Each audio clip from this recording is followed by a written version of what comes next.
This is the Seller Process Podcast, where we talk about the best systems, processes, and SOPs for your Amazon business so that you can regain control of your time, build up your team, and scale your e-com empire. Hello, entrepreneurs. If you are truly committed to running your business for the long term and you're eager to step up your entrepreneurial game by really understanding your numbers and having control over your finances, then this episode is for you. Our guest today will share with us what are the main documents that we should keep to run our financials and how effective bookkeeping can save our business from expensive headaches down the road.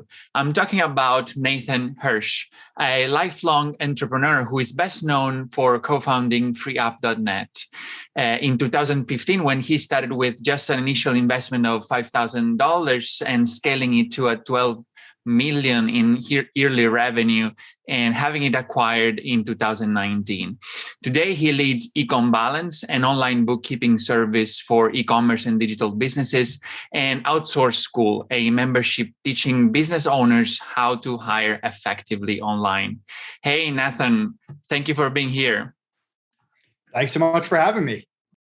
Awesome. So I'm excited about this conversation because we're talking about fundamentals. And this is something that I'm really advocating for. You know, it's something that we keep repeating in several of our episodes here because I think that's the main thing we should be focusing on, right?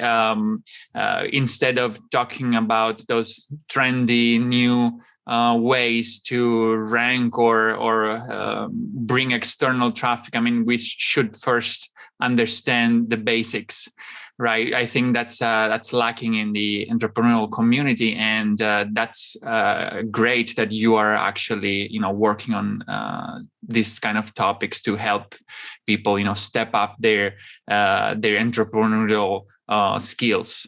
Right. So, the first thing I would like to discuss with you is to let's give some context here. Most entrepreneur, e-commerce sellers actually, or Amazon sellers are not probably taking their finances seriously, or they don't know what accounting is or bookkeeping is, right? So let us know first, why Amazon and e-commerce sellers should care about bookkeeping. Why is that important? Yeah. So keep in mind, I was a seller myself. So from 2008 to 2015, I sold about $25 million on Amazon, and I didn't know what I was doing bookkeeping and accounting wise. And what I would end up doing is and a lot of sellers do this, and I see this all the time with clients at EcomBalance. You don't do any books throughout the year. The year ends, tax season's coming up. We're in March now, so tax is right around the corner. You put everything together, you send it to your accountant. Your accounting does the whole year at once, file your taxes, and then you repeat that year after year. And the problem with that is you never really know what's going on with your business. You don't know what your finances really look like. And more importantly, you can't make decisions month in and month out. So after learning some tough lessons that I really didn't know what was going on in my business, when I started my next company, FreeUp, I said, whoa, let's take a step back. Let's do this properly. And we set up a monthly bookkeeper. So the month would end. Within 10, 15 days of the month being over, we'd get a report back showing us our P&L, our balance sheet, our cash flow, everything we'll talk about more in this episode. But then we'd compare that month to the month before. We'd compare that month to the same month last year.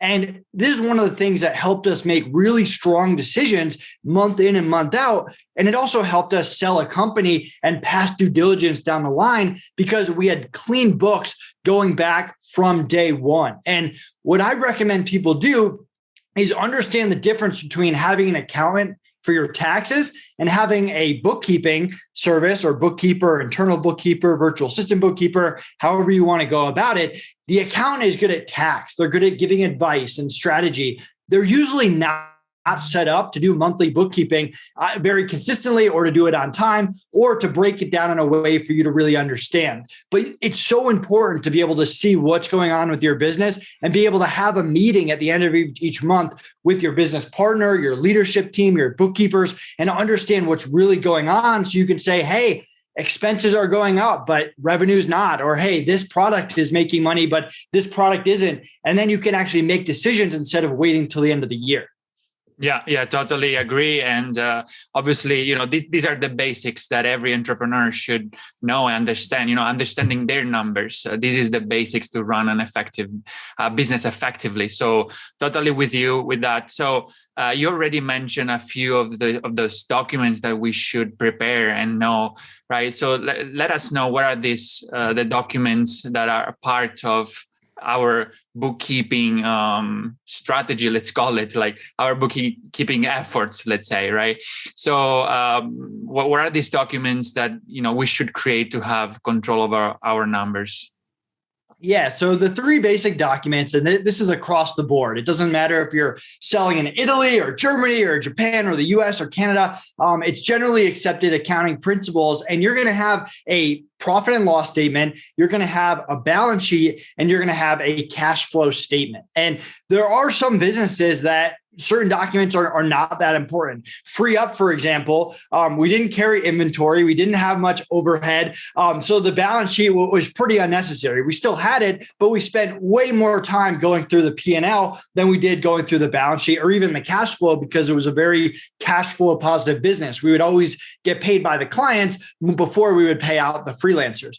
E-commerce doesn't work that way. All three documents tend to be incredibly important. For profit and loss, you're going through your different revenue streams. You might have different brands that you want to compare. You might have different marketplaces. You might have different countries inside a marketplace. You might be selling on Amazon UK and Amazon US, and you want to see these breakdowns, because there's a lot of e-commerce sellers that are just looking at the bank accounts. They're seeing money coming in, or they're looking at the Amazon reports, but they might be selling 4 products and 3 of them are not profitable, but that one product is carrying all the weight.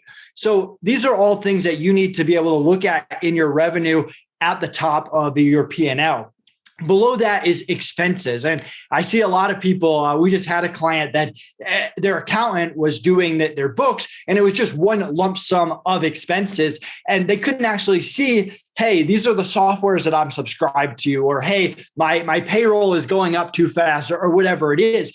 So you really want to go line by line down your expenses with your business partner, with your bookkeeper, and really make sure you understand what's going on there. And then understanding what is your net profit and what is a business actually making, not just the cash that's going into your business.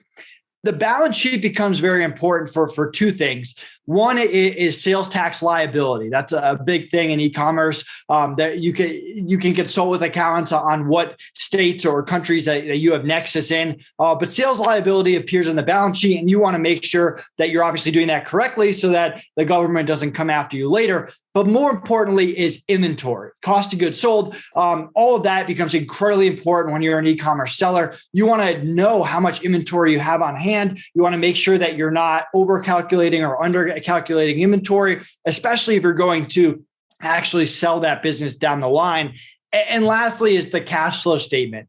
We have a client who they're a seasonal business. So during the summers that they tend to be pretty slow, but they need to make sure that they have enough cash to pay their employees to survive the summer. So most e-commerce businesses don't go out of business because they're not profitable. They go out of business because they run out of cash. They don't project buying inventory correctly.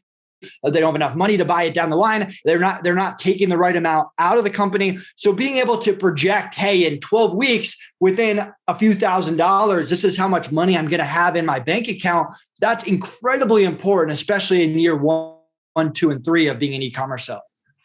Awesome. Okay, that's great. So these are the 3 main elements that we should include in our bookkeeping.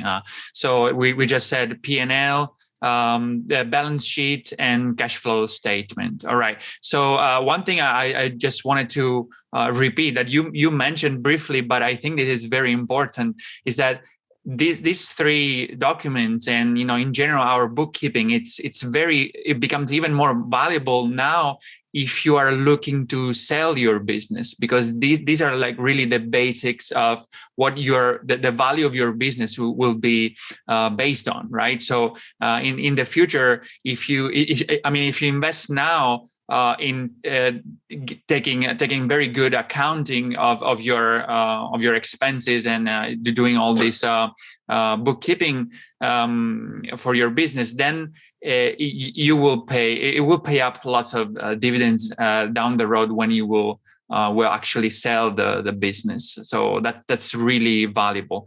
I like to go a little bit more in depth in each of these, just giving us give us some tips or things that we should be aware of in each of these. So let's start from the P&L. What would be like some suggestions to make an effective P&L? Yeah, I mean, a big part of the P&L is how you do cost of goods sold. And there's a few different methods there. I mean, you can use there's Amazon tools out there that'll give you more specific on how much your inventory is each month. A common way to go about it is cost of goods averaging. So if you buy, let's say, $50,000 worth of inventory today, you don't want that to appear just in March. You want to average that over the course of the month that you're going to actually sell that inventory. And there's two ways to represent a P&L. One is cash basis and the other is accrual. So cash basis, which most e-commerce sellers should not be doing, and it actually hurts you to sell a business if you're doing cash, but it does make sense for companies like FreeUp where you're getting paid very quickly. You don't have like a net 90 where you're waiting on someone to pay you. Is whenever you pay someone or whenever you receive money, when the money actually hits your account or hits your credit card, that's when it goes into the P&L. That's cash basis. The issue with doing that with e-commerce is, again, if you buy $50,000 worth of inventory and your P&L is on cash basis, that's going to show in the month that you bought the inventory, which is not the best way. So you might show a huge loss in March, and then you'll show profit in April, May, June because you're selling that inventory. But what does that really tell you? That doesn't really help you understand your business. And someone buying that business can't really understand how much you actually made or what's going on. The correct way is accrual basis for accounting or for e-commerce. And Joe Valley of Quiet Life has a whole book about selling companies. And he talks about how that's the biggest mistake in getting a lower multiple for your business is doing it cash versus accrual when it comes to e-commerce. So accrual is if I have an agreement with the vendor or I have an agreement to pay someone or to receive payment, that money hits on that or it goes into the books on that month, not when you actually pay it. If you have someone on net 90 terms, it goes into the books right away, not when you actually pay it. And that gives you a much better sense of how much money you're actually making month in and month out. Because remember, there is a difference between how much cash you're getting and how profitable your business is. And that's what accrual really helps you do. Yeah, absolutely.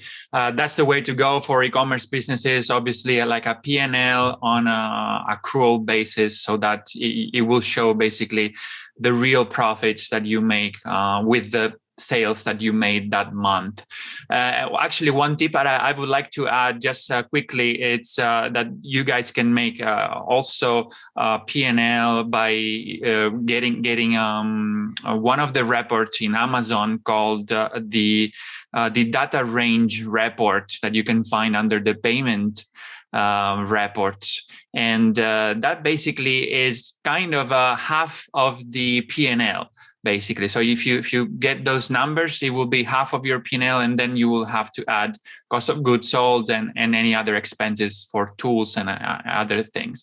So that's the way to begin to start with creating a P&L. All right, so that's very interesting. Let's move on with a balance sheet. I think if some of the people are doing are creating their P&L for their business, then I would say almost nobody is doing a balance sheet, right? So why is that important? Why should we do that? And give us some tips on how to create that.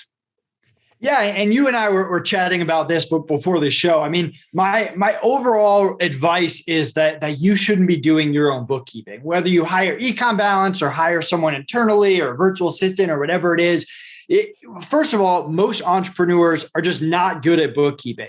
I made this mistake way early on when I was an entrepreneur for the first time at 20, doing my own books, spent hours and hours doing them only to pay someone later to fix them because I didn't do a good job. Now, let's say that you are a CPA or you are a bookkeeper and you're growing an Amazon business. I still would not do your own books. It's not a good use of your time. You should be focused on sales, expansion, marketing. Any time that you're spending doing your books is really time that should have been spent growing your business. So have someone else do it. There's also some benefit of you being the entrepreneur, having a bookkeeper and having an accountant, and all three people working together, making sure everything's accurate, everything's getting done on time, and different opinions come in. So with the balance sheet, there's a very common formula, assets equals liability plus owner's equity. And what you're able to really see here is not only your inventory, but what kind of distributions and what kind of equity you have in the company. And this can vary depending if you're set up as an S Corp or a C Corp, but the balance sheet is really going to give you that snapshot of today. This is how much, or this is what my company actually looks like. You can almost think of it as like showing your net worth. Like if you did your own balance sheet, like these are the assets I have. Let's say my house, my stocks, my cash in my bank account. These are my liabilities, my mortgage, my credit card statement, whatever it is. And you can really look at your business the same way to see, hey, how healthy is my business at this snapshot, this point in time? Awesome. Okay, that's very interesting. I think it would be like a very useful exercise for all entrepreneurs, to see their balance sheet and go through the lines of a balance sheet, because it will give it's kind of a checkup, like a picture in 1 month of how your business looks like in terms of assets and liabilities. So it's a very interesting document that we all should keep an eye on every month in order to understand the health of our business. And by the way, guys, you will find as usual with along with each episode, we share always some sort of downloadable material for you that it's based on our conversation. So Nathan, it's providing us with samples of all these documents that we're talking about. So you will find in the show notes a link. Or in the description of the YouTube video, you'll find a link that will lead to an Excel file with a P&L, balance sheet, and a cash flow statement. So you have an idea of what we're talking about. And that's basically a sample of what EcomBalance, Nathan's company can do for you if you decide to outsource that to his company. All right. So then the last part of this is the cash flow statement. What's the elements that we should include inside the cash flow statement?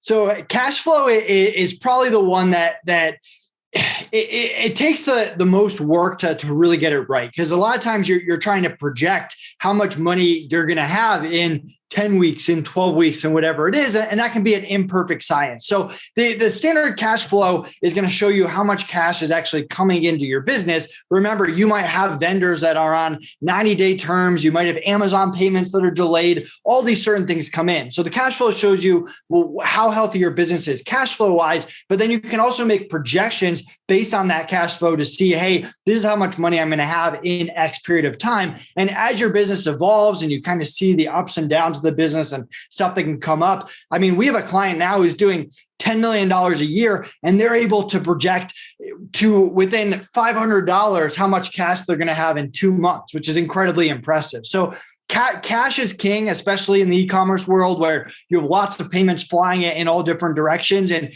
you need to understand how cash healthy your business is.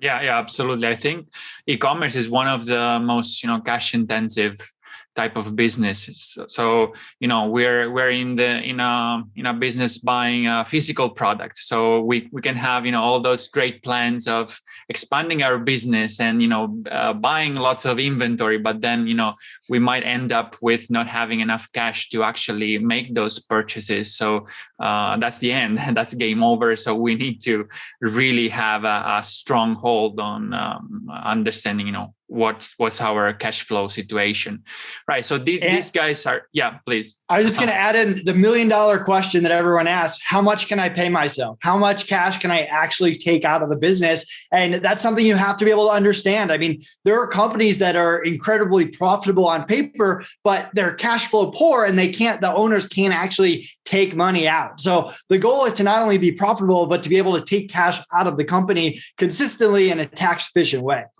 Absolutely. That's the goal, actually. I mean, we're all doing this, not for the glory. Maybe some are, but I'm in for this, to make money. I have fun, obviously, but we all want to make money out of our business. So definitely, that's need to take in consideration. So I'm curious to know, like, what are there any tools that we should use along with our bookkeeping? Like there are bookkeeping tools, right? So which one do you suggest to use, if any?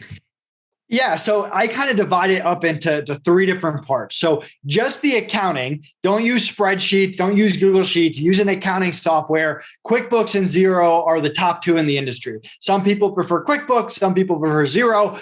You can't go wrong with either one of them for the most part. There's some other tools out there like Wave or whatever, but I recommend sticking with either QuickBooks or Xero. They're pretty cheap and you're going to be happy you did them. And you use them. And it's very hard to do stuff like a balance sheet without having one of those two tools. Next is, how are you going to actually connect these marketplaces to QuickBooks? Because in the perfect world, Amazon would give you clean, easy reports, connect to QuickBooks, and make your life easy. That's just not how it works, unfortunately. So we've experimented with a lot of different tools, and we keep going back to A2X. So we use A2X. Unless you're a very small e-commerce seller working with EcomBalance, we're going to require you to have A2X. It connects to Amazon, to Etsy, to Walmart, to these different places, and it helps your bookkeepers pull in data. And the less time that your bookkeepers have to spend fishing through e-commerce reports, the more time they can spend on other parts of your bookkeeping to make sure that you have the information that you need. And then lastly is inventory solutions. And there's so many inventory solutions, from seller tools to inventory labs. And this kind of comes down to your unique business model. And there's kind of pros and cons of each one. And certain businesses might not even need an inventory tool, just depending on what the setup is. So those are kind of the three decisions you have to make. What accounting software are you using? What are you using to connect from marketplace to QuickBooks or to Xero? And then are you going to use an inventory tool? Okay, wow, that's interesting. I didn't know about A2X. So basically, it's just connecting the API of Amazon and QuickBooks or Xero, right? That's how it works. Yeah. So the weird thing about Amazon is every single seller has different starting periods and end periods. And then you got to remember there's different fees, and the fees change over time. And then there's settlement dates and dates that are posted to your bank. And there's cutoff reports. So let's say that you get to December 31st in the year, Amazon sends you a payment, but doesn't appear in your account until January 1st. A2X really simplifies all of this and goes through the data for you and gives it to your bookkeepers in a way that easily goes into QuickBooks. Okay, I understand. Yeah, that's very interesting. All right, so we might need, regarding tools, we might need a bookkeeping tool like Xero or QuickBooks, then something that to connect this with Amazon like A2X, and optionally we might need also like an inventory solution like seller tools or others. Okay, that's very interesting. Good to know. And before we close, I'd like to ask you what are the best practices that we can implement, and where might be the common mistakes that you see in sellers when doing with bookkeeping. Yeah. So one of the biggest mistakes is just taking the amount that Amazon sends to your bank, so the net, and using that as your revenue. That's not your revenue. Your revenue needs to be put in gross. And that's what the sales you actually get on Amazon. And then in your P&L, it should show the Amazon fees, and then it should show the net. That's a correct way to do bookkeeping. That is by far the number one mistake that I see e-commerce sellers make. And you want to understand Amazon fees. You don't want to just take their word for it and put the net into your P&L. So that's kind of mistake number one. Mistake number two, which we kind of talked about before, is just segmentation. If you have different brands, different SKUs, different marketplaces, you want to be able to see the revenue, ideally the profit per each one, so you can actually make decisions. And then lastly is most entrepreneurs hate books, so they tend to ignore it, but financials are the lifeblood of your business. It should be in your calendar every single month to have a finance meeting, to go through your P&L top to bottom, to go through your balance sheet, to go through your cash flow, to look at your bank accounts and credit cards, and make sure you understand exactly what's going on and that you can make intelligent decisions based on what the numbers are actually telling you, not just how you're feeling or what your guesses are or whatever it is. So those are kind of the three tips that I want to leave your audience with. Awesome. So we got lots of interesting insights. Thank you very much, Nathan, for sharing this. Let people know how they can reach out to you and what can you do for them in case they're interested in, doing bookkeeping in an advanced way. Yeah. So EcomBalance offers monthly bookkeeping. We charge you on the first of the month. We have your books done by the 15th of the month. No contracts. If your books are behind, we can help you with catch up and clean up. And you can go to EcomBalance.com. If you mention this podcast, you get 2 free months. So our normal offer, we give people 1 free month to try us out. If you mention this podcast, you get 2 free months. You can find me on social media, Nathan Hirsch on any social media channel, but go to EcomBalance.com. It's super easy. Right on the site, you can get a quote from us. You answer a few questions, we'll email you a quote. And if you want to get started, we'll have a kickoff call. You'll get to meet our bookkeeping team and hit the ground running. Fantastic. Sounds great. Thank you, Nathan, very much for sharing your thoughts and expertise on bookkeeping and accounting and how to scale up our business through understanding our numbers. So guys, remember the key to success is to emulate the best. So go implement the tips that Nathan just shared with us and start understanding your numbers, start leveling up your skills as an entrepreneur, because these are like fundamentals that you all should know and should master. And this is how you should start, understanding your numbers, having good bookkeeping, and everything will come after that. All right. Thank you again, Nathan. I hope to see you in the next episode. Thanks so much for having me. Hey, entrepreneurs. I hope you enjoyed the episode and learned something from the interview. If you're serious about creating systems for your business, automating processes, and building up your team, so that you can transfer the tedious daily tasks in order to focus on more high-level strategic tasks and work on your business and not in your business, I've created a guide for Amazon sellers named Capturing Systems and Creating SOPs that you can find at thesellerprocess.com/systems ebook, where you will learn how to leverage systems and SOPs in your Amazon business so that you can accomplish more by working less, optimize your time, automate and delegate tasks, and reap the benefits of being a true business owner and not simply an operator in your own business. Go download the ebook at thesellerprocess.com/systems ebook and start implementing all the tips and insights that I share with you. And leave us a review or a comment to let us know how the content we are sharing here is making an impact in your business. And have a productive week.